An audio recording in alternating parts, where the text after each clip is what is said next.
So I thought like I made it like in last year sometime, and I said that it will be a great opportunity for our students actually also to get an idea of this course.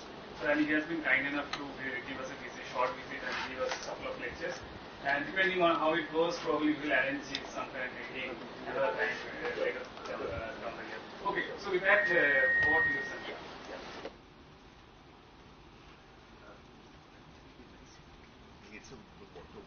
Yeah.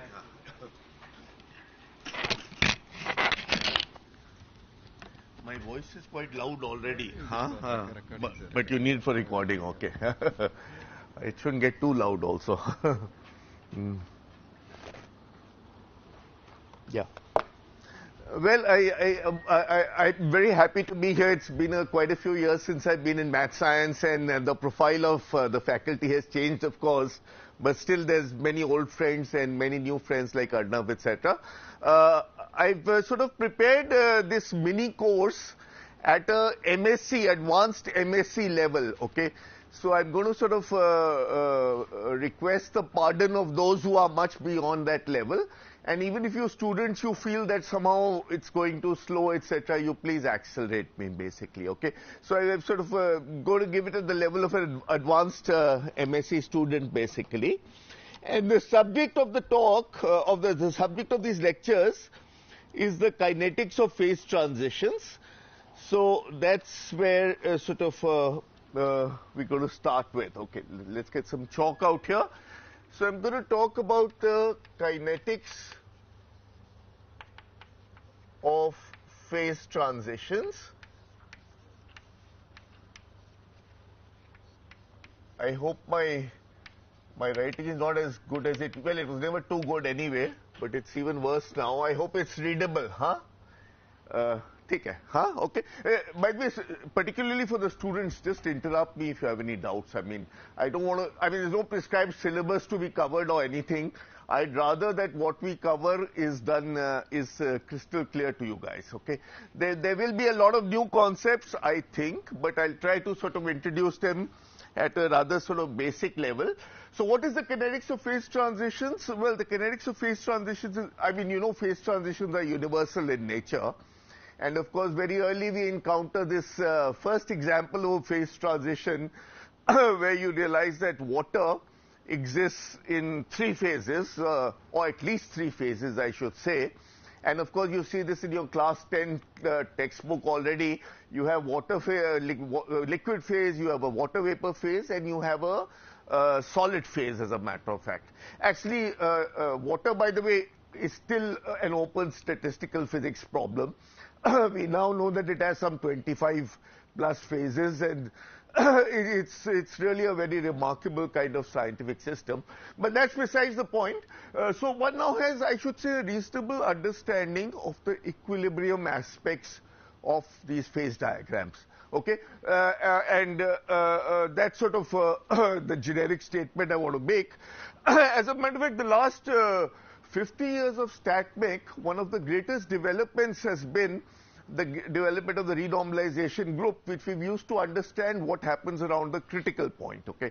So that's something I presume you study in your StatMech courses, and if not, you should sort of insist on learning learning the techniques of RG, basically, okay? But I'm not interested in static aspects of the phase diagram. I'm going to ask about kinetic phase transitions, and that's the following kind of problem. You take a tray of ice in the freezer, you put it on the table. Now it's at room temperature, it would like to melt, right? And what is the process whereby the unstable ice phase melts into the preferred liquid phase, okay? So this seems like a very simple kind of problem, but you'll find that though I use a certain language, these are paradigms for a whole host of physical phenomena in nature. Let me give you another example from your daily life. You have a cloud. It consists of supersaturated vapor. How does the supersaturated vapor will like to be liquid, but how does it undergo that dynamics of converting from the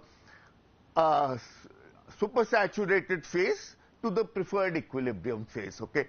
Again, that's a kinetics kind of problem, okay? So that's the sort of problems we're going to look at, and though I'll use, as I said, certain terminologies, oil and water, ferromagnet, etc., I'll try to point out that these ideas are very universal and we now have a sort of understanding at a universal level, which at least I hope to share part of with you.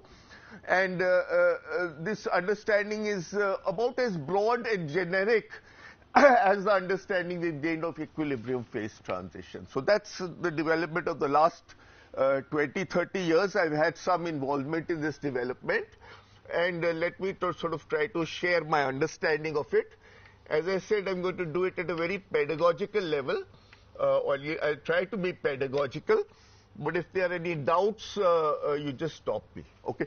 So let's start off with an introduction. So our starting point in StatMech is almost always the Ising model. So the Ising model, I think you've all seen multiple times. You basically have a bunch of atomic spins sitting on sides of a lattice. Let's say you label those as Si, sigma I, or Si. In the simplest version of the Ising model, these take values plus or minus 1 or plus or minus h bar by 2. And the nearest neighbors are the only ones that are assumed to interact, because the wave function is sort of localized on a particular site, and the exchange interaction makes the spins want to align. Okay, it doesn't matter whether they align positive or they align negative; it just wants to make them align. Okay, so that's sort of captured in this Hamiltonian, which is the well-known Ising model. Let me sort of make sure I use the same nomenclature as my notes, and that of course has a interaction term. That's the exchange interaction, and that indicates a sum over nearest neighbors, Si, Sj, and minus h summed over I, Si. So this is a magnetic field term, this is a one particle term, and we know how to deal with one particle terms. And this, of course, is what gives rise to the cooperative physics of the Ising model. It's a very beautiful physics already, and captures many of the main features of critical phenomena. Okay, so as you can see that if nearest neighbor spins are the same, either plus 1 or minus 1, that contributes a minus j. So it brings the energy down, and that's usually good, basically. Okay, I mean, this is nothing new out here, basically. I think this is all stuff that you've seen before.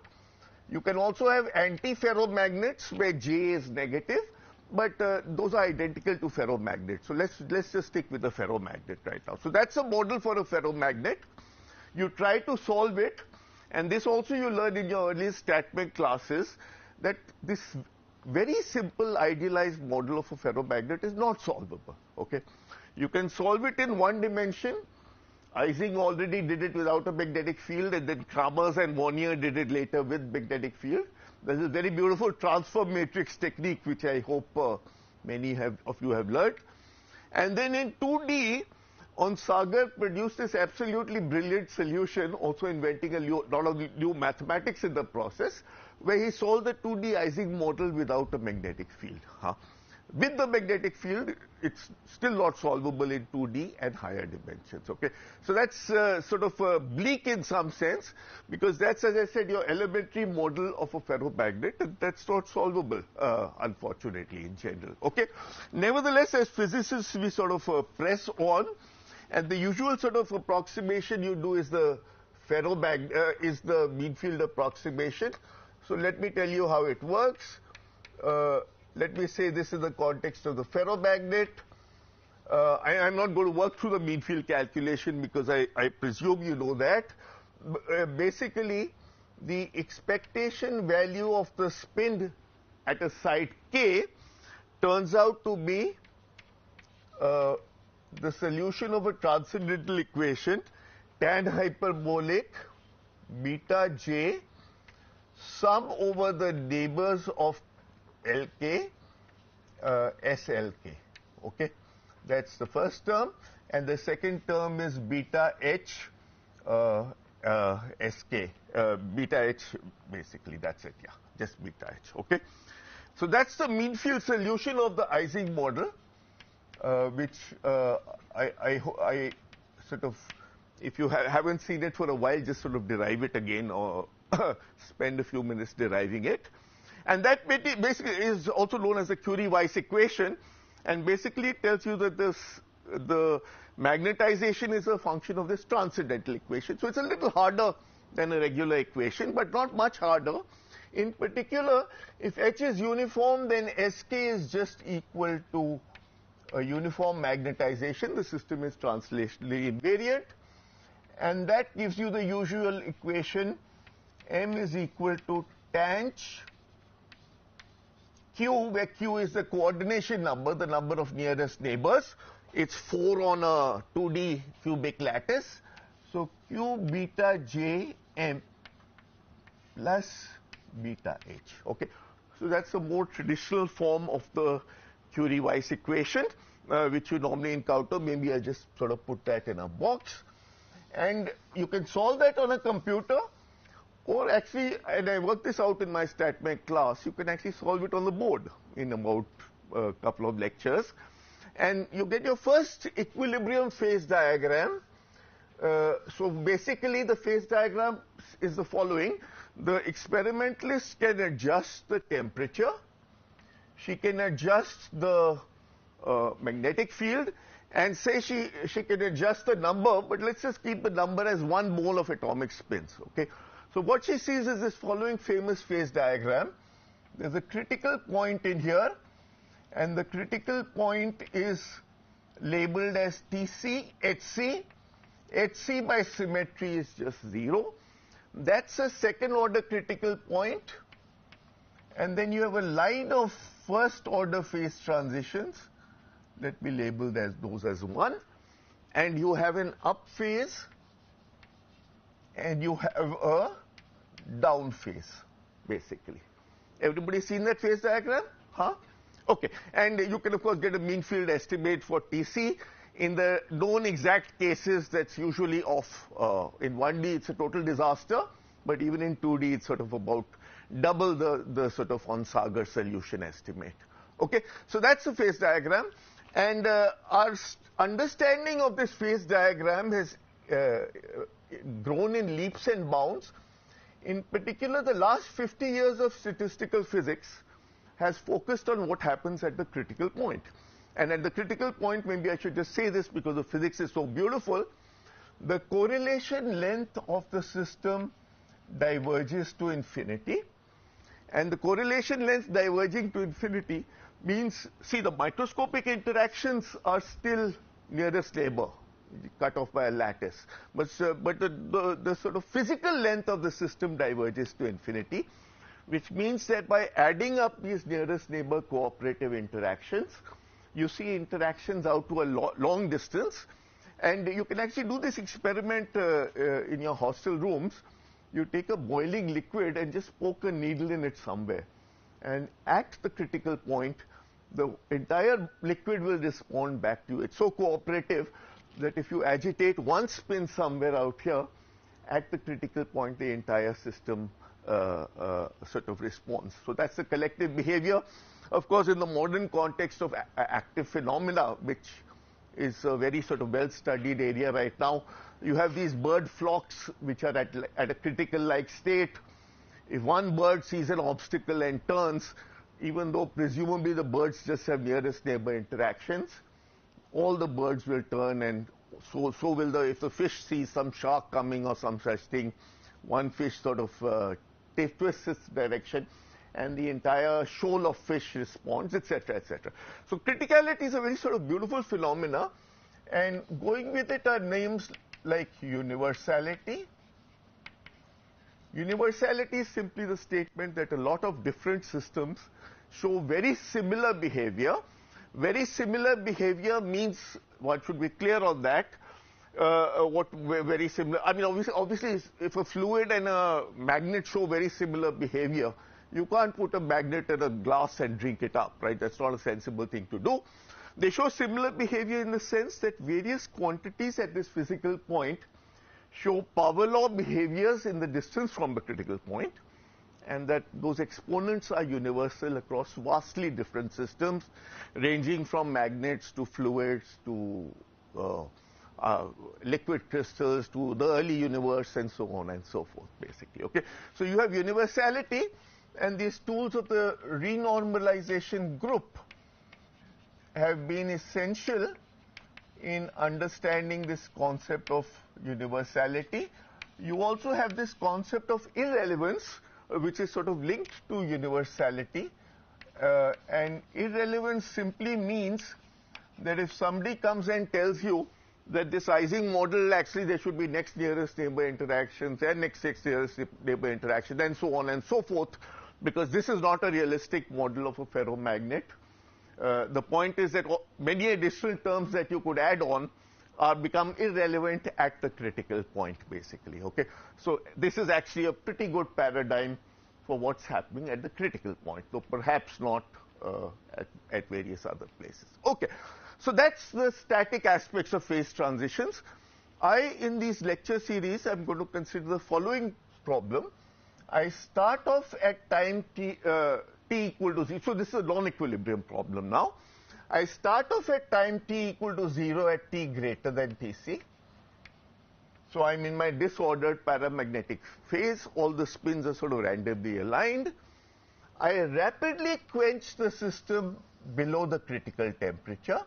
I can quench it to 0 temperature, or I can quench it to some temperature below the critical temperature, and then ask how this system evolves. So this is like my tray of ice. The paramagnetic phase has been rendered unstable by this quench, and now I have to evolve into my ferromagnetic phase. Because I'm sitting on this line, the system is equally happy for the spins to point up or point down. Okay, so the question is, how does it go from its disordered paramagnetic state to a new preferred equilibrium state? And this is a paradigm for many ordering processes which one encounters in nature. Okay, so again, as I said, I use the term ferromagnet, but it's a paradigm for sort of many different processes one encounters. Okay, so that's my first example of a kinetics of phase separation problem, which I will sort of try to discuss in some detail.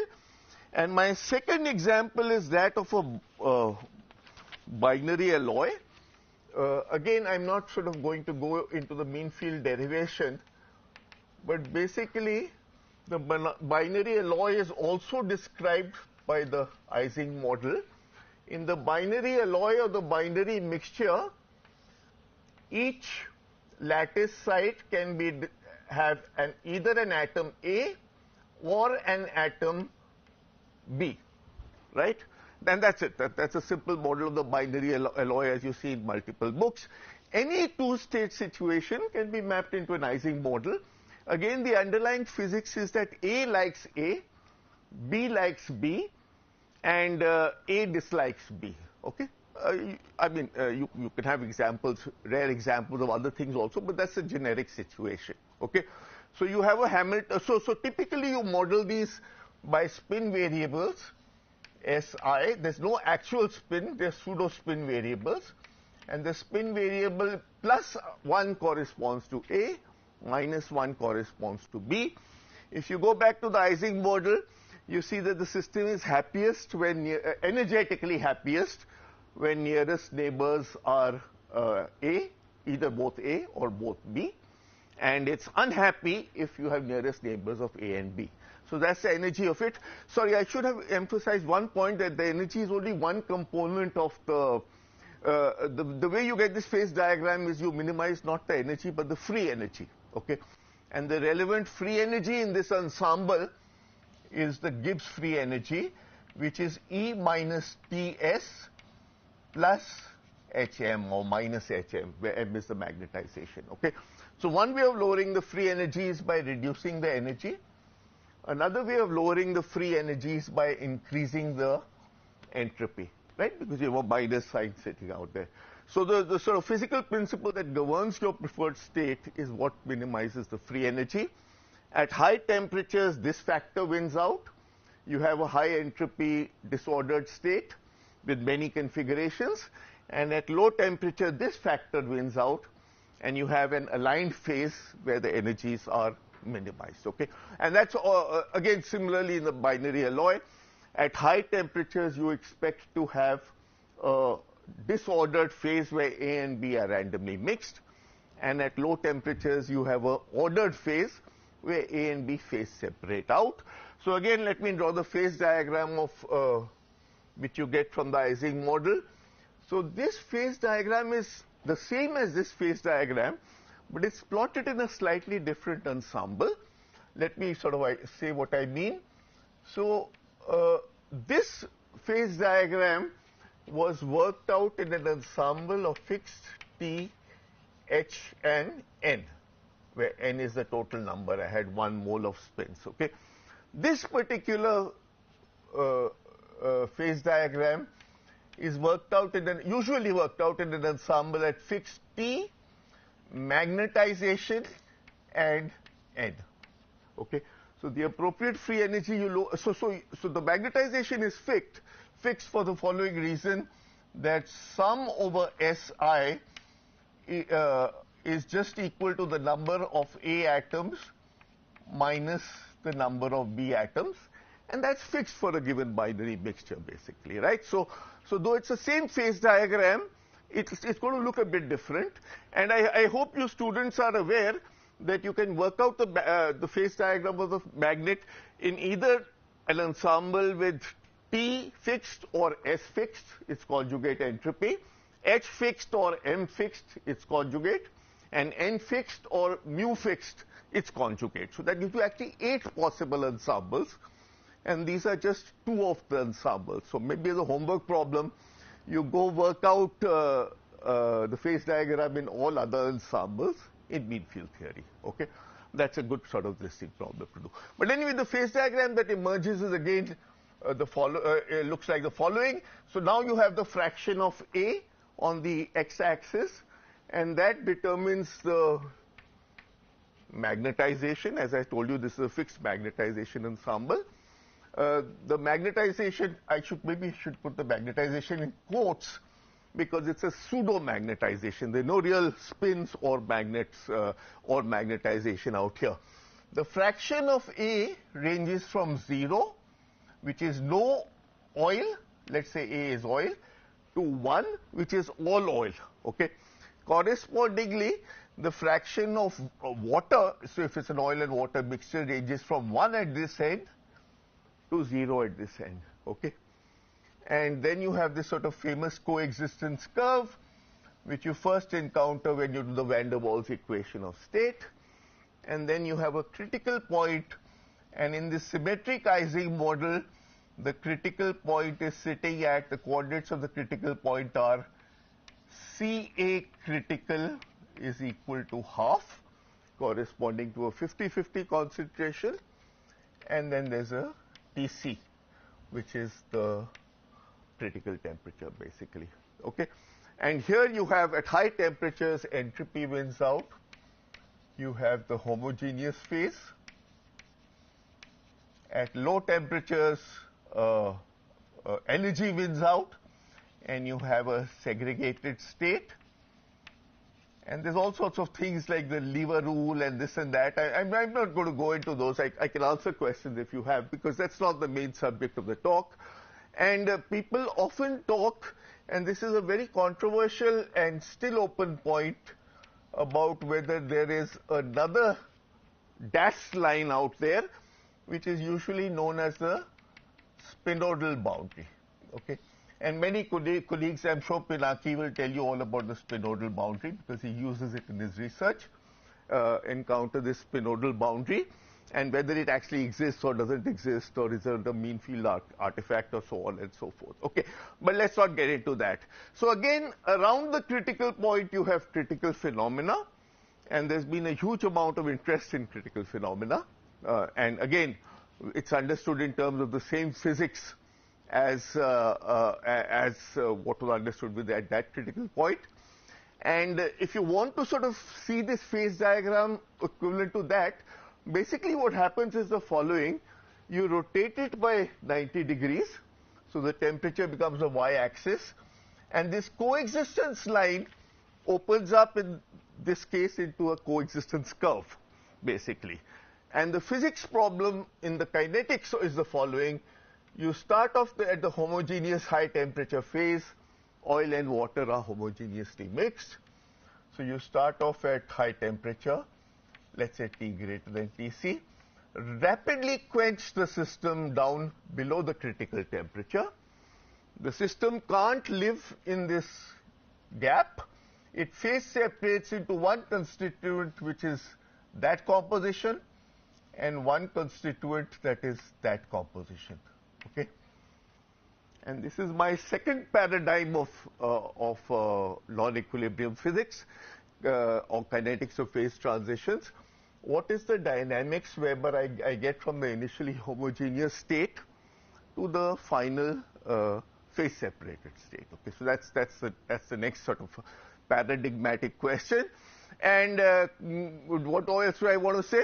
There's issues about nucleation and stuff like that, which we'll get into later. For the moment, let's just consider a quench below these dashed lines where you spontaneously phase separate into your preferred equilibrium phase, basically. Okay, so this is a problem of non-conserved order parameter.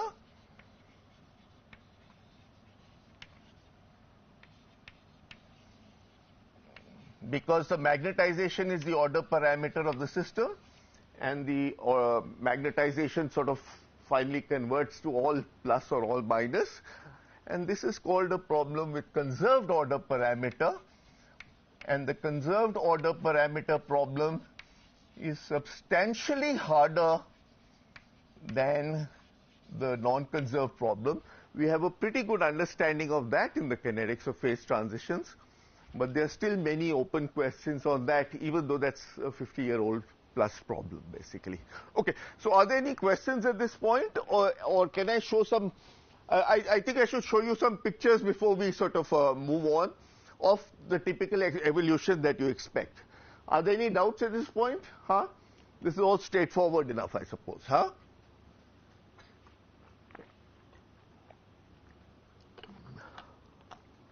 Remember, I'm primarily a teacher, and no doubt is, I mean, if you have a doubt, likely 4 other people have the same doubt.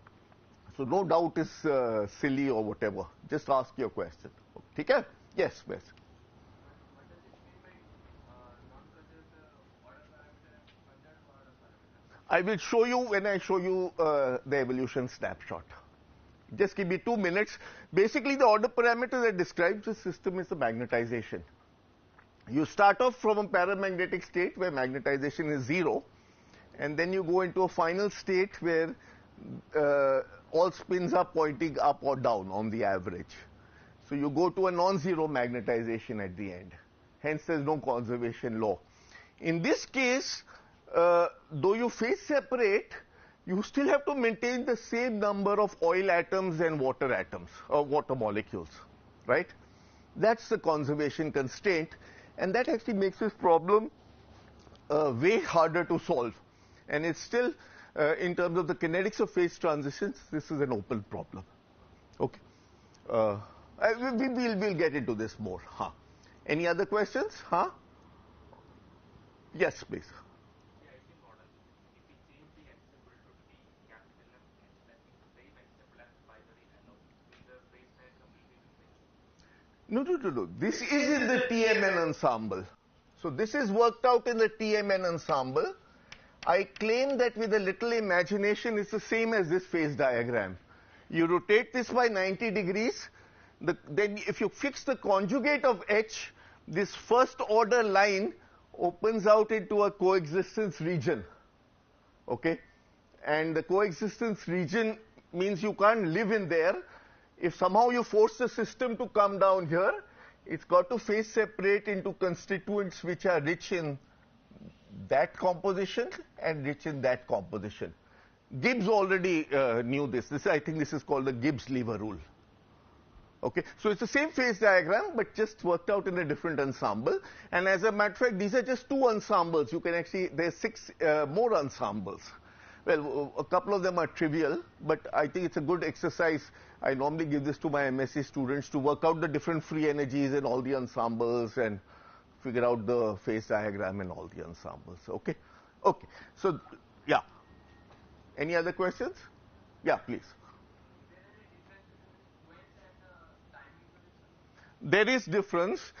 In the simplest version of the problem, you look at quenches, which are instantaneous sort of. I mean, you might ask, if I take a tray of ice out of the freezer, how do I know that the core of the ice is at the same temperature as the surface of the ice? And that's a very good question, okay? So there's conduction and all that involved. But in the 0th version of the problem, which is already going to be pretty difficult, you look at how the sort of at an instantaneous quench, okay? Time-dependent quenches are very important in a host of situations, and though this is way ahead of where we are right now, there's this well-known, Kibble has a double B, Kibble-Zurich mechanism.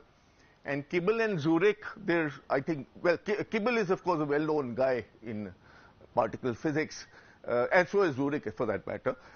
So they had the question, what does the density of defects depend, how does it depend on the time the quench takes and the quench protocol? Okay.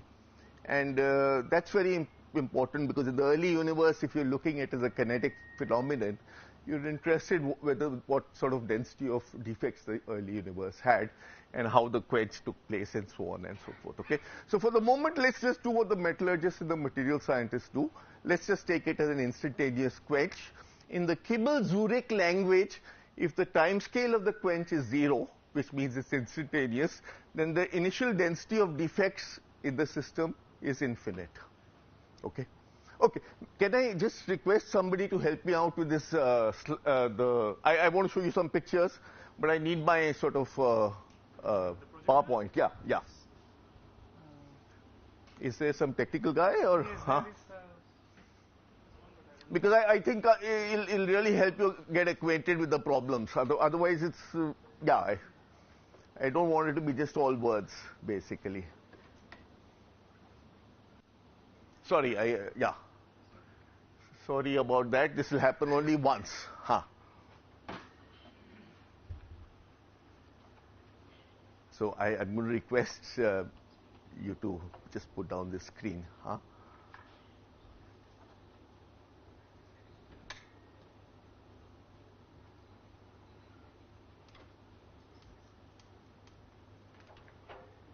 Ah, great.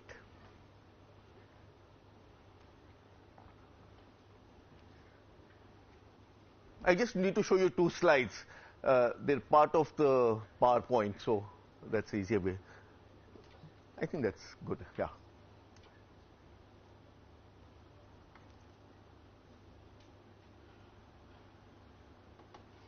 Okay, are there any other questions while this comes on? Yeah.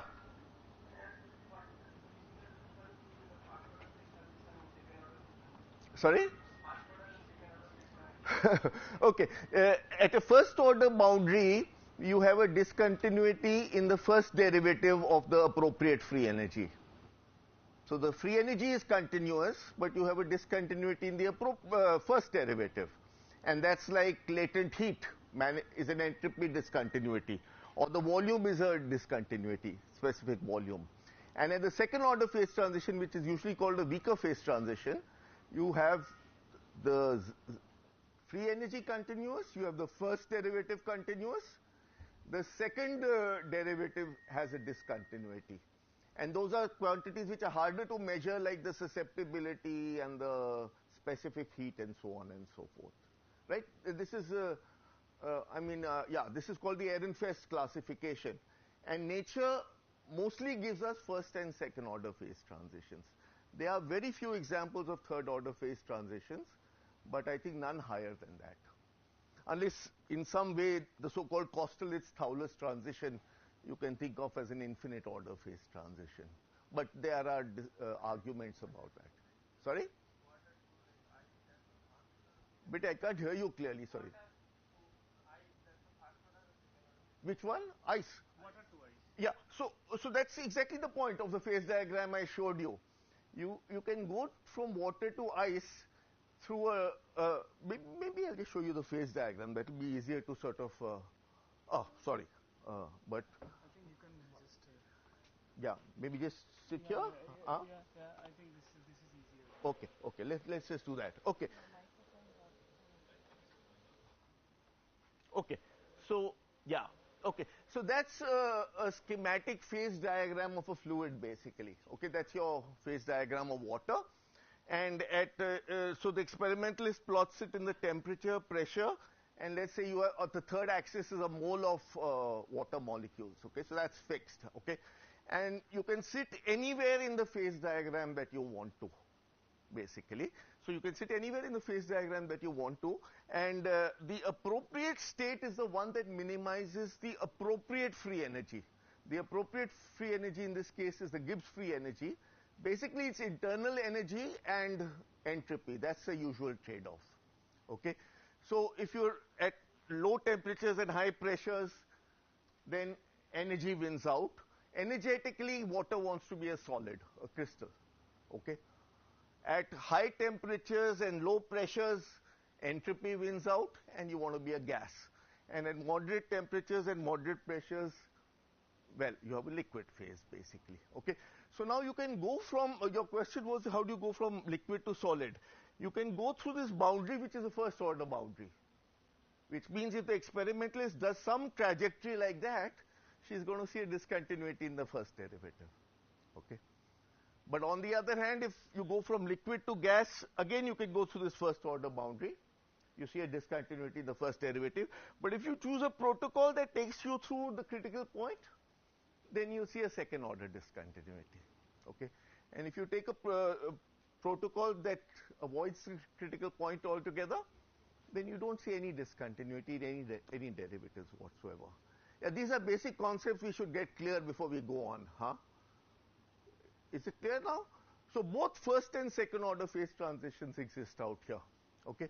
The kinetics problem I talked about, the kinetics problem, the first one about the tray of ice, is say you have the water sitting in the freezer, so that's ice, and then you rapidly bring it to room temperature, so it would like to be liquid. What is the dynamics whereby the solid converts to the liquid phase? Okay. Just one minute. Supersaturated vapor.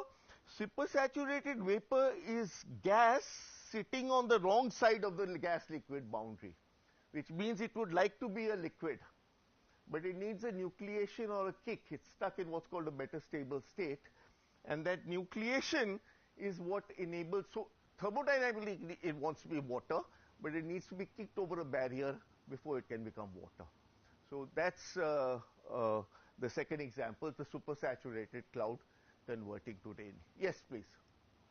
I think we can point, but what is the meaning of that? The second critical point is in the diagram. Huh?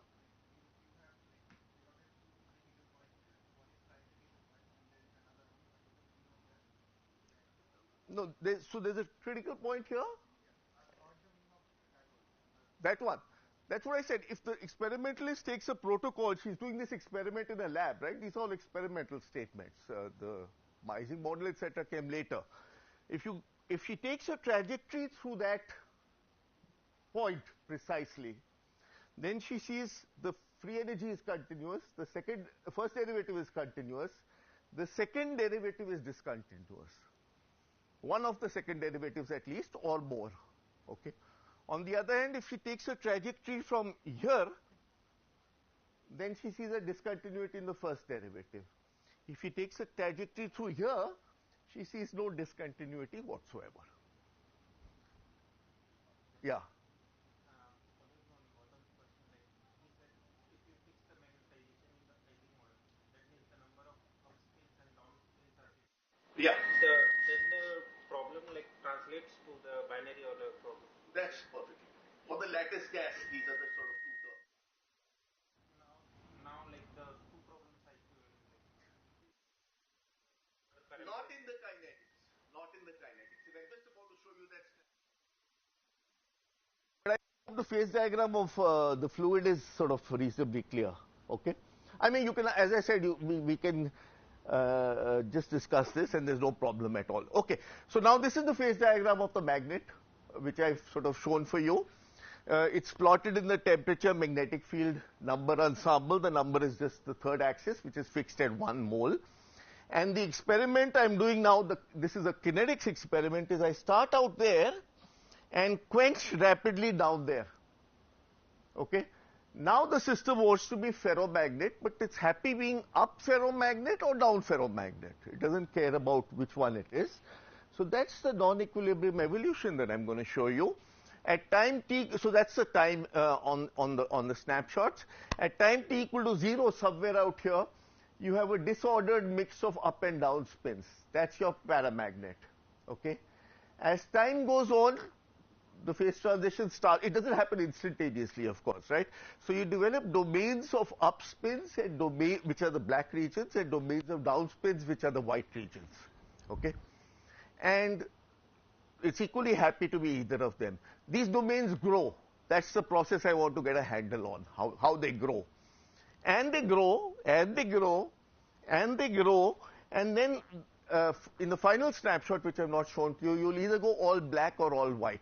If you do the experiments 100 times, you'll go all black, maybe 40, 50 times, and all white 50 times. Huh? So that's the kinetics. And this is a non-equilibrium process which we have not been able to solve analytically so far. Okay. I mean, we've not even been able to solve the Ising model analytically, leave alone the kinetic Ising model.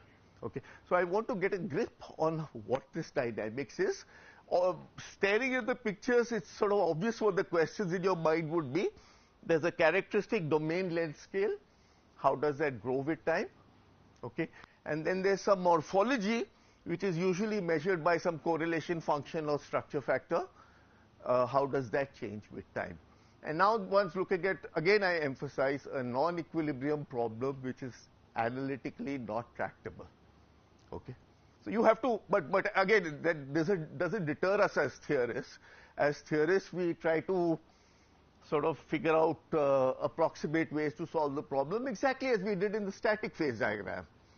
We couldn't solve the Ising model, but we found a pretty good approximation via mean field theory. So the same thing we'll do out here. Okay, so that's the ordering ferromagnet. Now the second problem, the phase separating binary mixture. So let's forget about the superconductor. I'll talk about that later. So this is the phase diagram of the binary mixture. You can have an oil-water mixture, you can have a polymer blend, you can have a binary alloy, you can have a bunch of boys and girls. You can imagine even in social physics or econophysics, there are many binary mixtures, right? The phase diagram is the following. That's the fraction of oil. That's the temperature. At high temperatures, you have a homogeneous phase. Entropy wins out. You rapidly quench into the segregated phase and ask how you evolve to the phase separated phase. Okay, so that's the next slide that I'm going to show you, and that's the evolution of the kinetics of phase separation. Okay, so maybe I should just sort of go back for a minute because I should give a little bit away already. As I said, we can't solve this analytically. What we can do is we can approximately capture the dynamics in terms of what the defects are doing. The defects are the boundaries between up and down spins. See, in the up domains, you are equilibrated. In the down domains, you are equilibrated. All the non-equilibrium stuff is happening in the interface. Okay? And you can use these interfaces or kinks or domain walls or whatever your favorite grain boundaries, favorite nomenclature is, to capture the dynamics. And that's what we're going to try to do later if I get to that point, basically. Okay?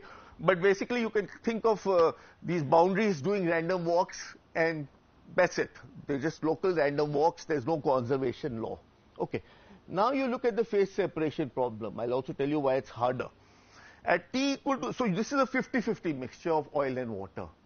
You start off at time t equal to 0 with a homogeneous mixture of oil and water, black and white.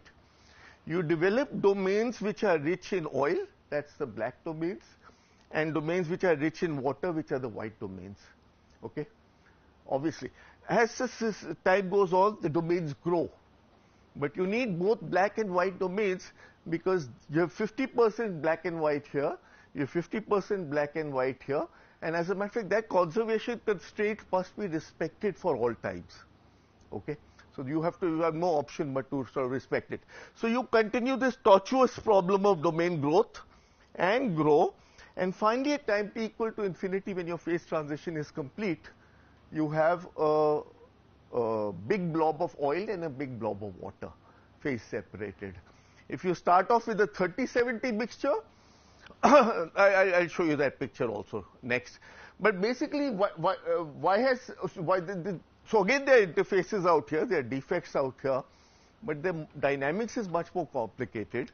The dynamics is correlated. If an interface wiggles somewhere, all other interfaces must readjust to conserve the order parameter. Hellishly difficult problem, which is not proven tractable so far. Okay, that's the sort of point I want to make. And as a matter of fact, the only limit it's been understood in is this first classic paper by Lifshitz and Sliozov. Lifshitz is a very well-known name in statistics. There are actually two Lifshitz, by the way. And they also wrote books with Landau. Some of the Landau books are written with Lifshitz.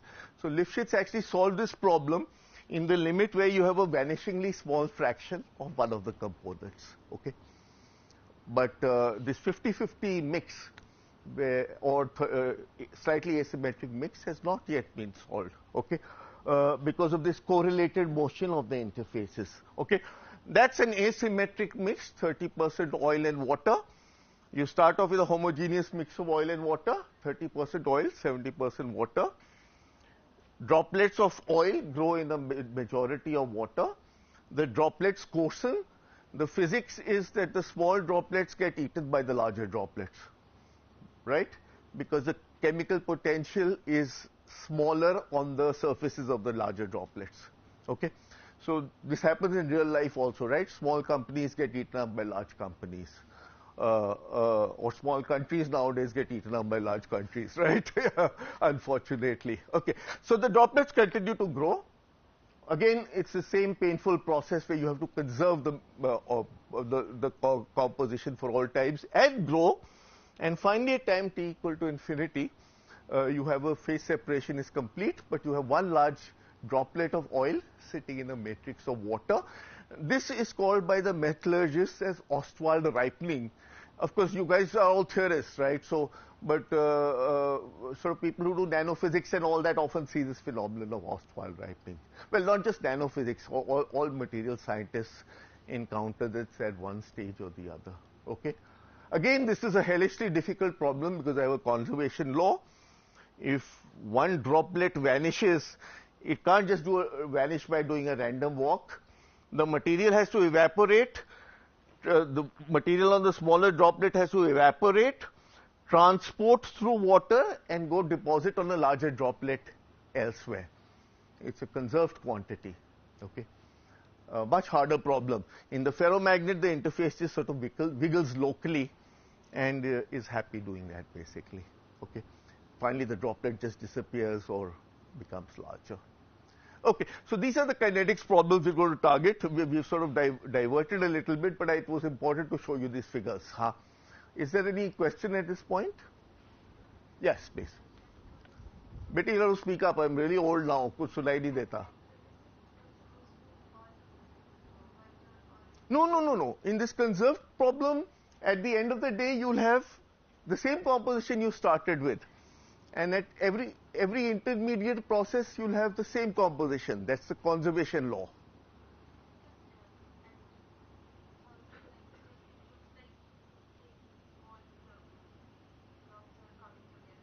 Yeah, well, what's happening actually is that the small droplets have higher chemical potential on their interfaces.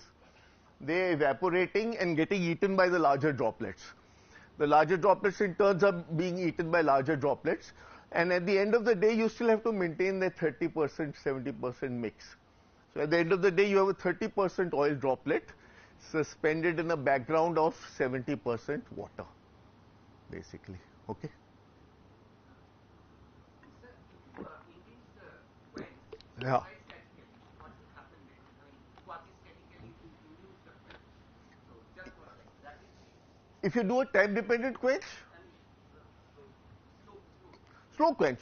No, that's an important experiment. As I said, that's people do that also. It's not going to change the dynamics of the phase transition. What it will change is the initial density of defects. In my sort of snapshots out here, if you quench from the paramagnetic phase, the initial phase is the paramagnetic phase, right? So that's another way of thinking of the paramagnetic phase is as a mixture of infinite up and down domains. So you have an infinite density of defects. Similarly, if you quench from an oil-water mixture, homogeneous phase where oil is sitting next to water, another way of interpreting it is an infinite density of defects in the oil and water mixture. Okay, so in that language, a instantaneous quench gives you infinite density of defects, and then it evolves as so. And a finite time quench gives you a different density of defects, but the evolution is still the same. The late stages are the same. Okay. Okay, there was another question. Yeah. Critical slowdown, no? Huh? Critical slowdown. Yeah, critical slowing down is another issue. Here you always quench far from the critical point. Critical slowing down occurs when you are at the critical point and you're looking at dynamics out there. At dynamics in the equilibrium state. This is, so you're still close to equilibrium.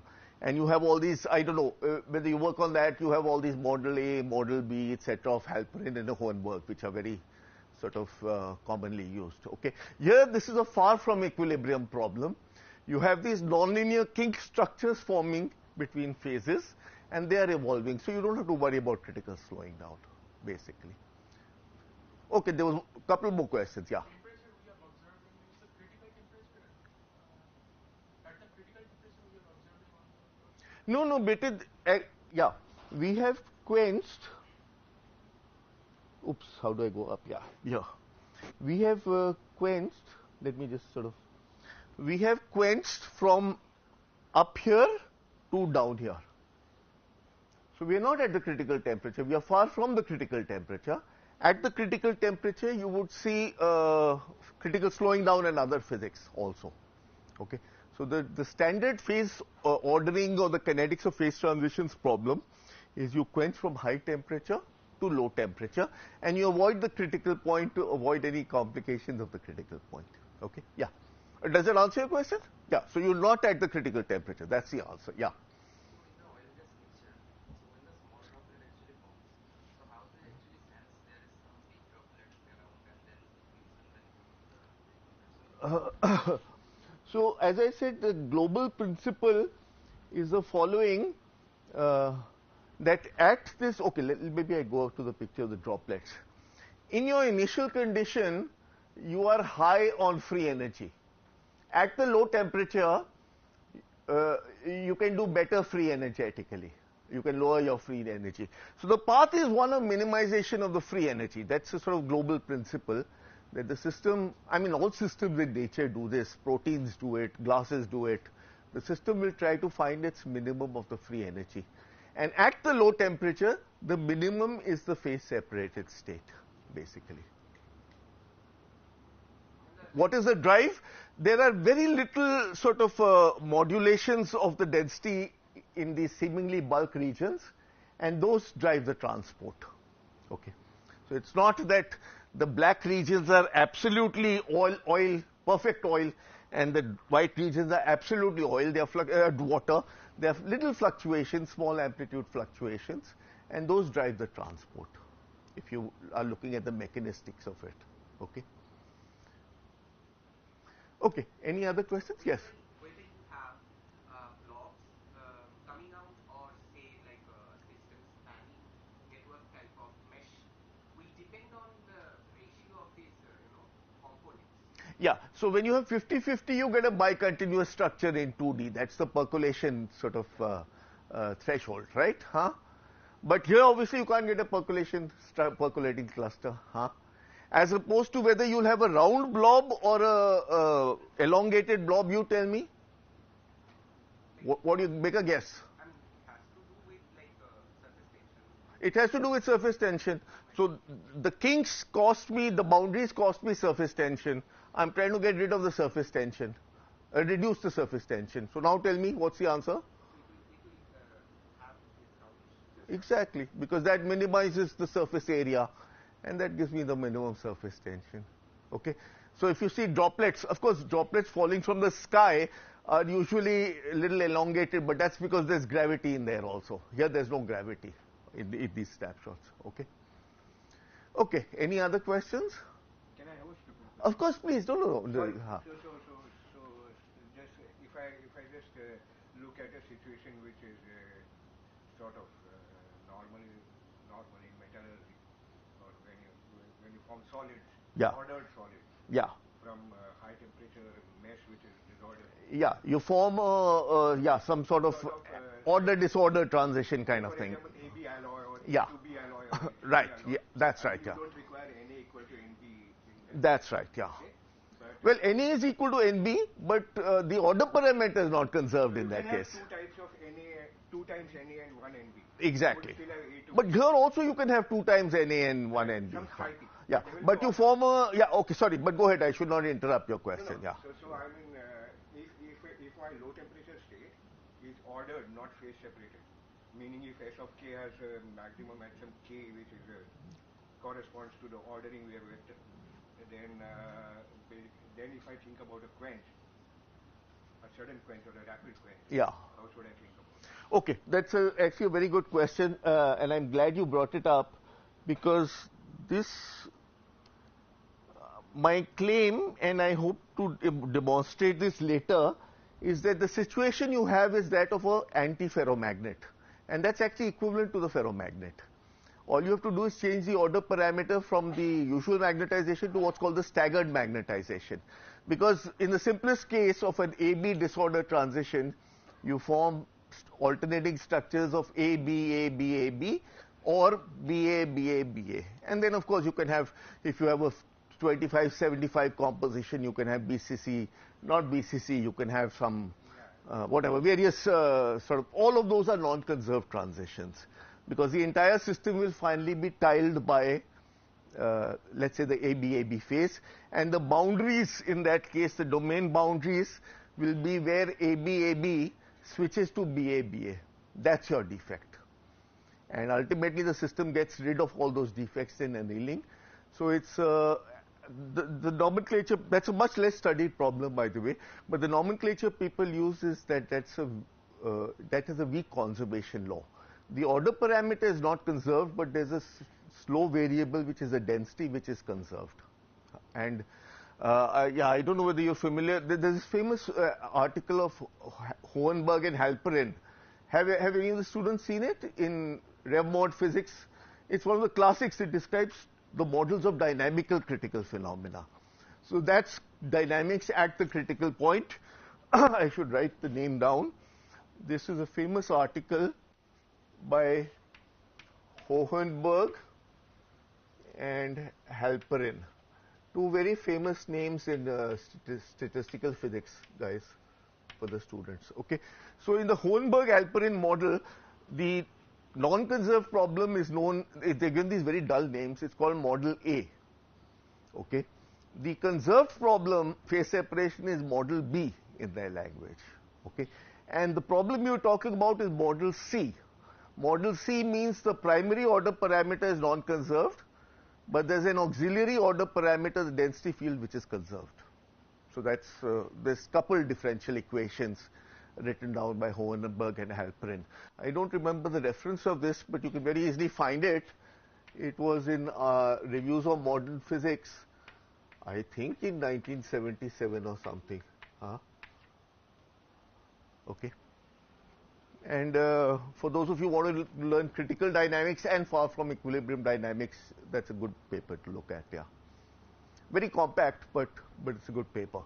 Another good place is this book by a gentleman called Shankeng Ma, S.K. Ma. I think it's called Modern Theory of Critical Phenomena or something.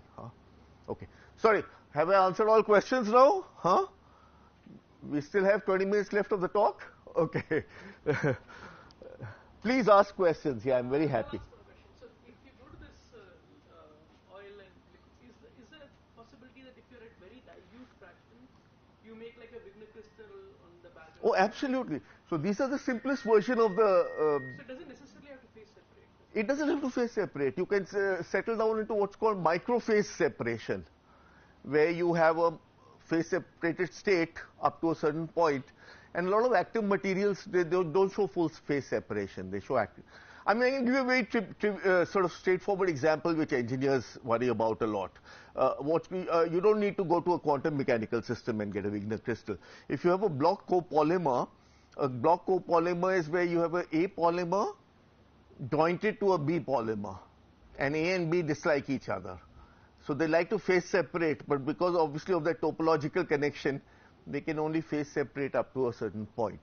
So they usually fall lamellar structures and things like that. Those are called block copolymer systems. Okay, and that's an example of where you have microphase separation, basically.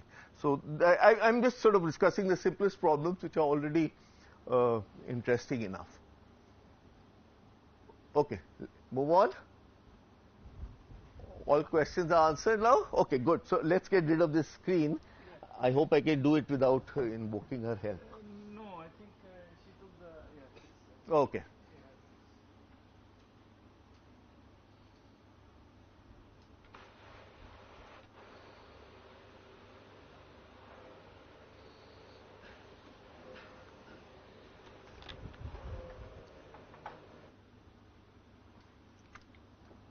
Yeah, we can get rid of it altogether.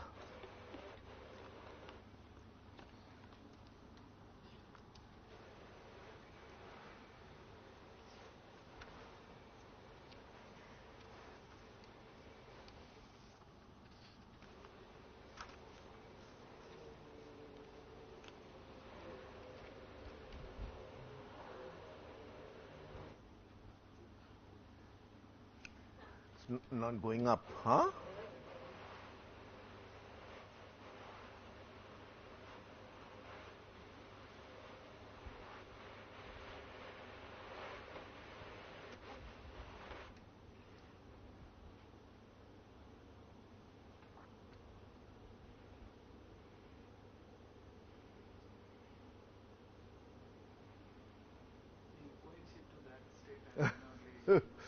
Exactly. Ah, great. Finally, yeah.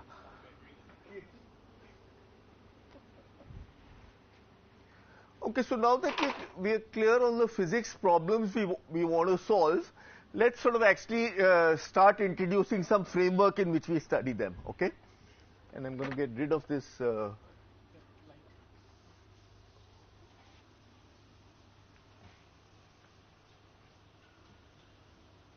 So maybe I'll leave this phase diagram up here because that's important. Okay, so the first problem I'm going to consider, so this is now section 2 of my lectures, is on Glauber kinetics.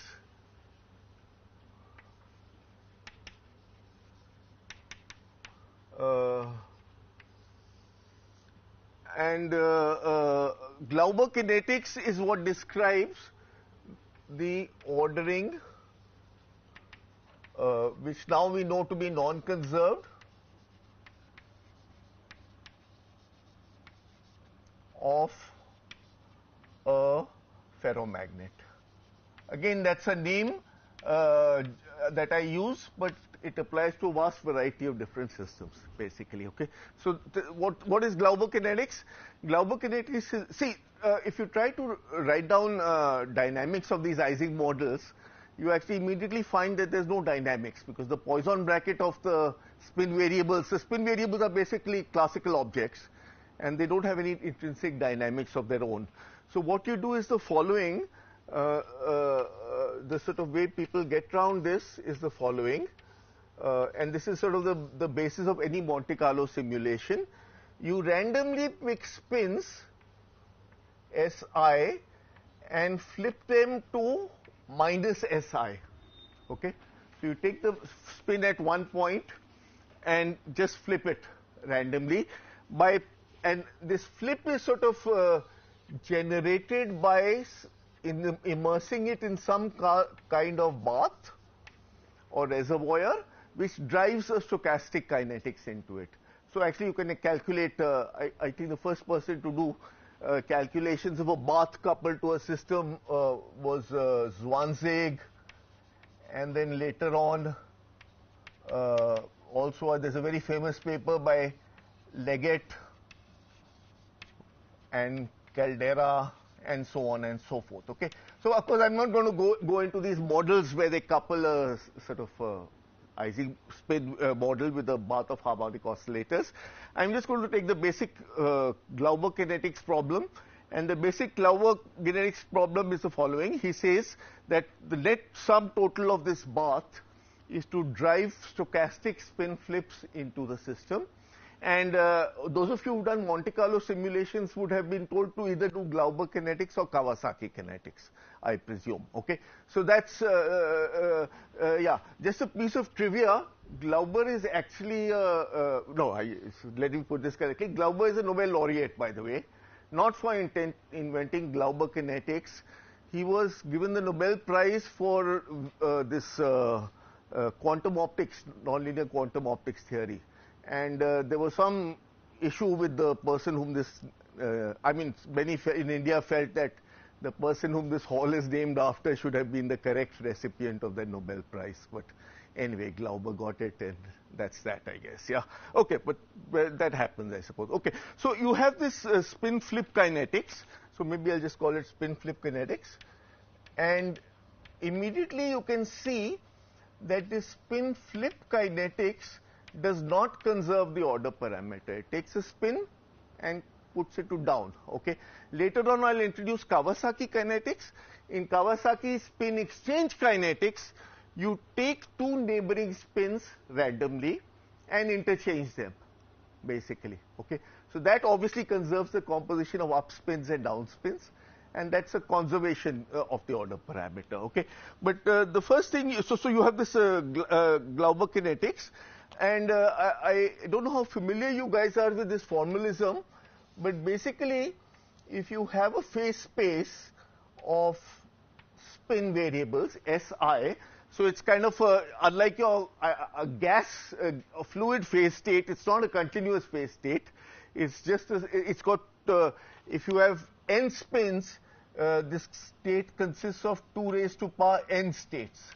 This phase consists of 2 raised to power n state, and you have some probability distribution of the spin configurations on this lattice. Remember, we're looking at a non-equilibrium problem, so let's write down the evolution of the probability distribution. This is a standard tool of non-equilibrium stat mech called a master equation. Have people used the master equation before? Huh? Okay, so let me write down the master equation for this evolution.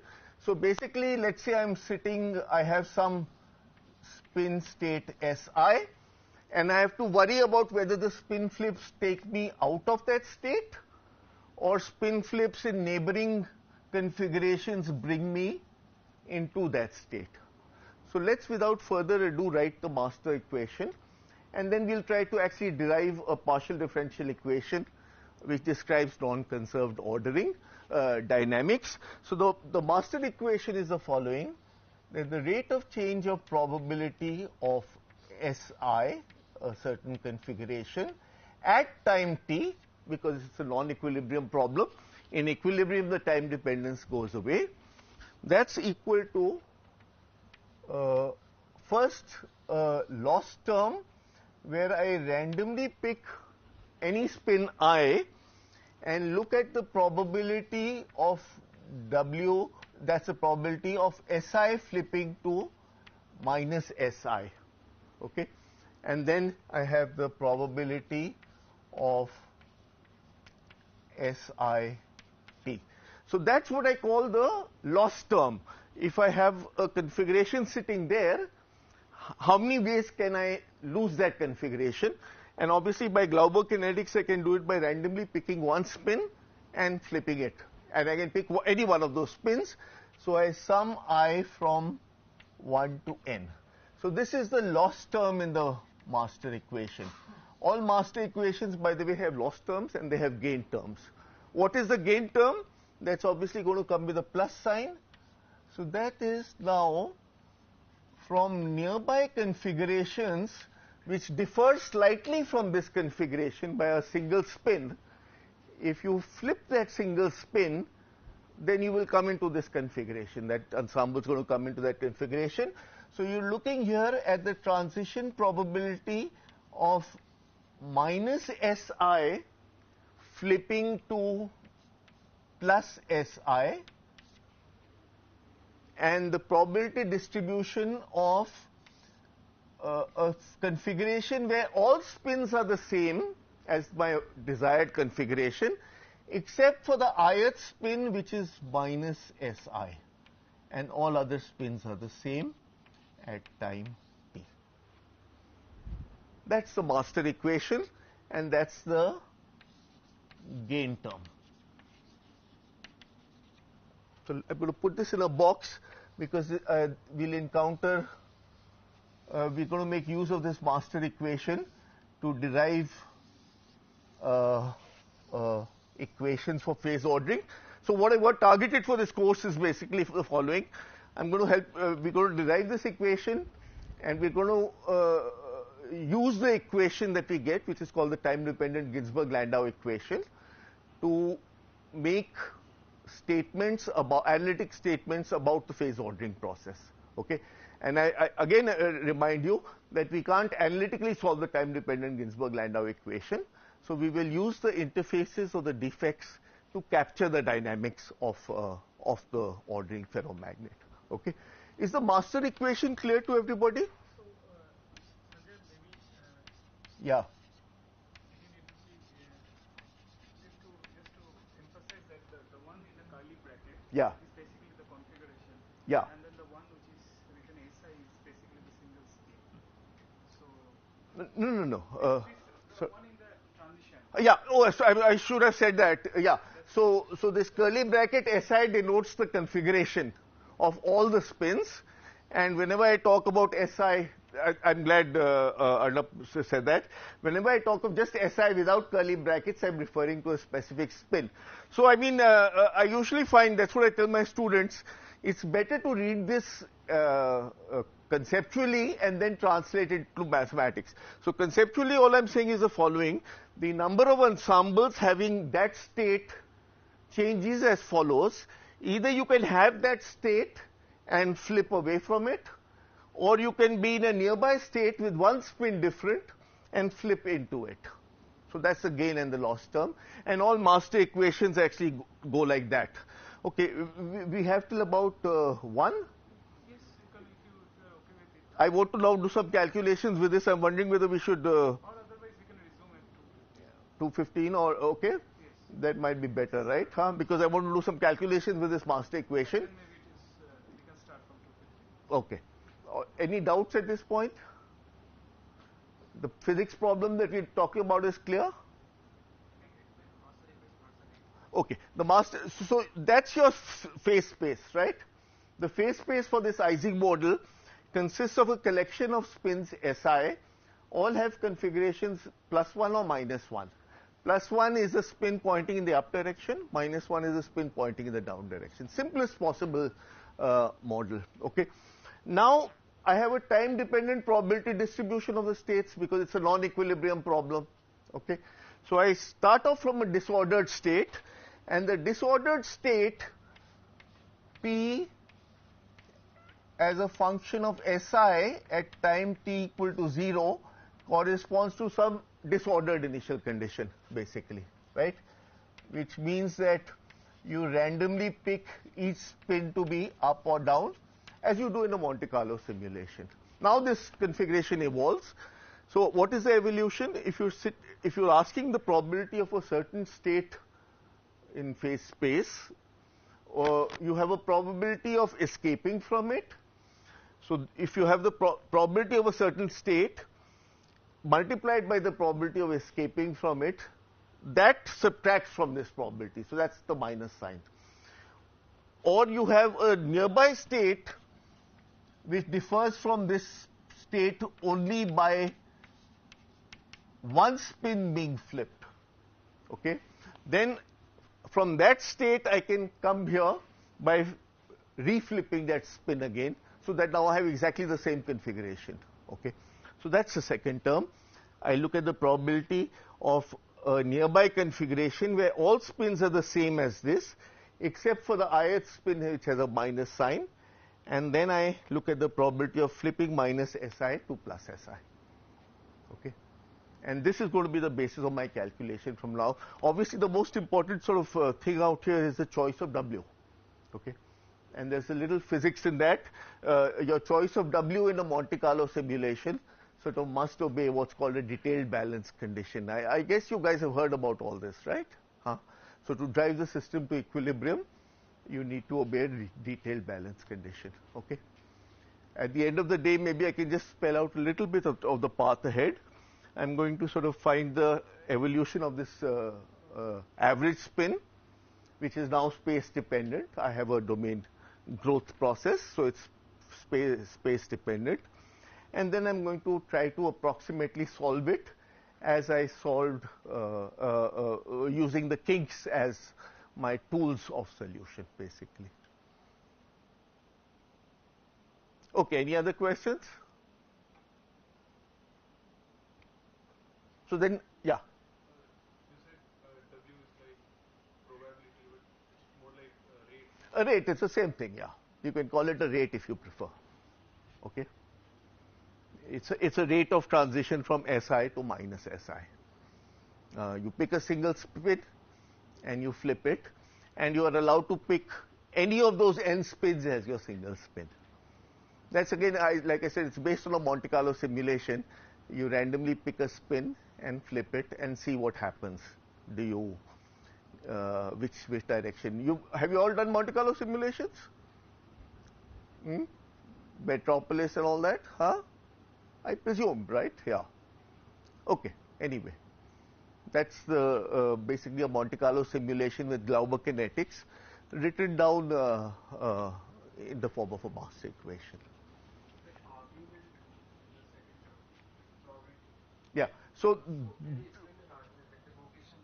this configuration is identical to that one, except for the ith spin, which is minus Si rather than plus Si.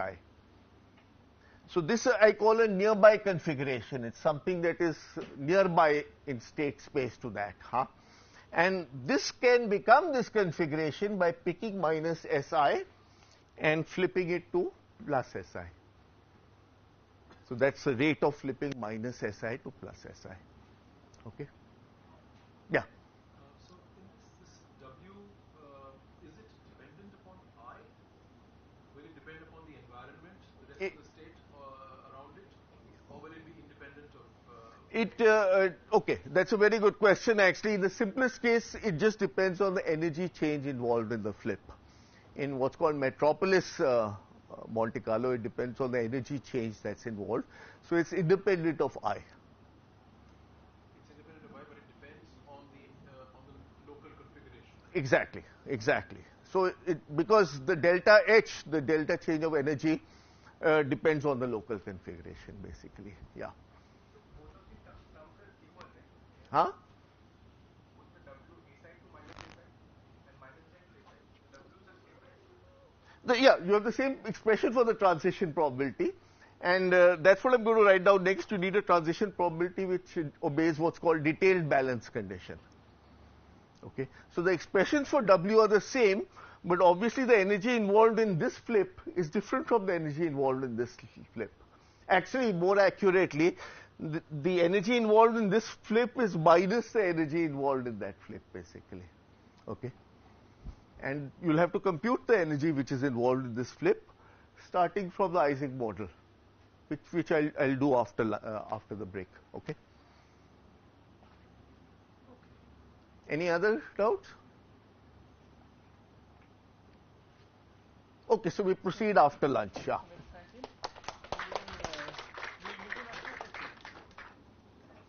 Same place. At Let 2:15? the board- Yeah, Yeah. 2:15, let the board stay like this.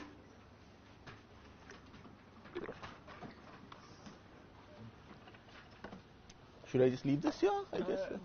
Should I carry it with me? Huh? Let's just say, Okay. we'll be going to the office. Yeah, yeah. Lunch, yes. He'll keep on the. Oh, sorry, I should get rid of this. Yeah. The bottle can be here. You Yeah. can fill it up again after lunch somewhere. Okay, good. Thanks. This hamburger all the in one the best. This hamburger I want to make.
Hello, chick, chick. Hello, hello, hello, hello, hello, hello, hello, chick, chick, chick. Hello,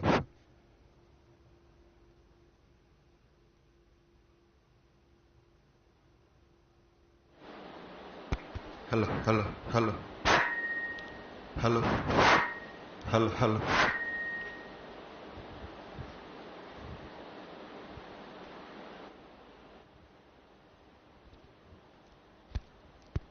Hello, chick, chick.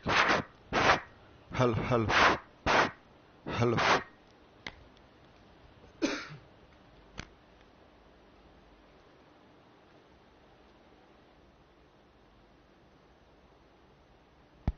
Hello, chick.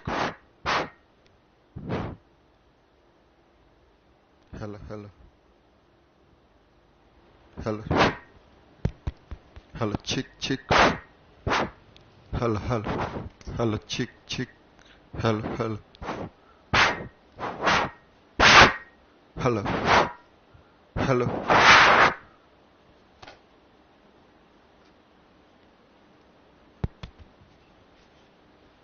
Hello, chick, chick.